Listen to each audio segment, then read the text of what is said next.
Somehow, I hit 10K on TikTok. As an American living in Toronto, after years of wanting to create content, but feeling really out of touch with myself and my body, it had always been my dream. But I always felt like I had nothing to share. And honestly, I really didn't want to be perceived.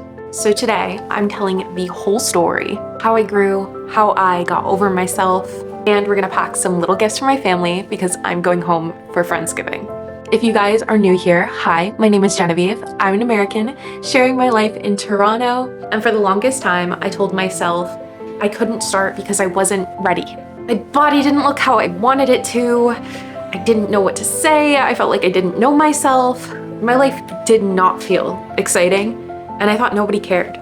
But something changed this year. I don't talk about this much, but body dysmorphia has played a massive role in stopping me from posting and really doing anything that I was dreaming of. I think I was using any shame I had about my body or myself to kind of self-sabotage myself from doing the things that I really wanted. Whether that was trying out a new sport, posting videos, or even just taking a picture of myself with the people I love, it felt completely off the table. I would film videos and delete them immediately. Sometimes I still do. And I'd compare myself to every other creator, saying, oh, well, they're prettier, or their life is more exciting, or any excuse I could come up with. But once I moved to Toronto, I realized my life is the content. Being an American here, adjusting to everything, noticing the little cultural differences, people actually relate to that. I didn't need to be perfect. I just needed to get started and be real. Okay, so here's the part I know you're here for, how I grew. I posted consistently and very messily. I realized the most important thing I had to do was make it exist. Not let perfectionism get in the way of it even existing. Making something that is imperfect, and I still do this all the time, I'm still figuring it out, and then tweaking it from there is much, much easier than starting from scratch and trying to craft this perfect thing that you can never quite get right because you're not a pro yet. It takes time. It doesn't have to be perfect. It doesn't have to be aesthetic. It just has to be real. I realized a lot of the creators that I relate to is because I'm seeing their raw everyday life. Even if it's not the most exciting or it just feels like I'm hanging out with them. I love that they seem real, and I find that extremely relatable. And I hope that me putting myself out there does the same for someone. I leaned into my point of view as an American in Toronto. So finding your niche can be extremely difficult, and you kind of don't want to box yourself in too much, especially if you are someone like me who likes to be a jack of all trades. Having the framing of American in Toronto gives me something unique to pull in whenever I am talking about myself, talking about my content, talking to brands, and it really helps me to have that framing.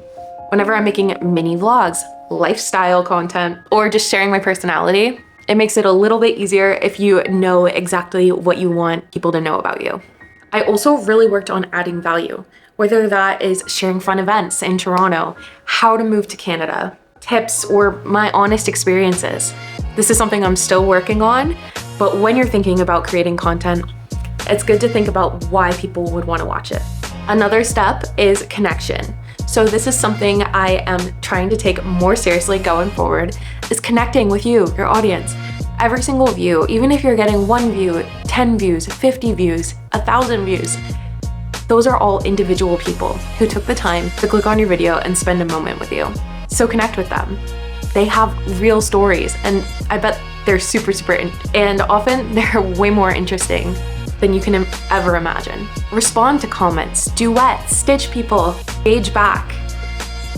It helps create loyalty, trust, and reminds you that you're creating for real, tangible people who have amazing experiences to share as well. The last thing that I did was embrace the cringe. You've gotta do it. It can feel cringy, and this is why I didn't start my channel for so long. The fear of being cringe, the fear of being perceived, of people saying something mean, anything like that. But just embrace it. Be yourself, and the people who want to spend time with you will be attracted to you and come find you. Also, who cares what some person you can't even imagine in your head would be saying about you?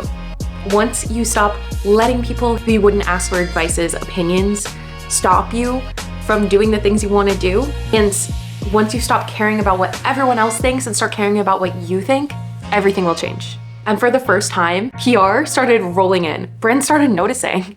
That is never why I started, but such a cool bonus. I feel like I'm finally doing the thing that younger me always wanted. Since I'm heading back to the States for my sister's Friendsgiving, I wanted to bring them some little pieces of my life in Toronto.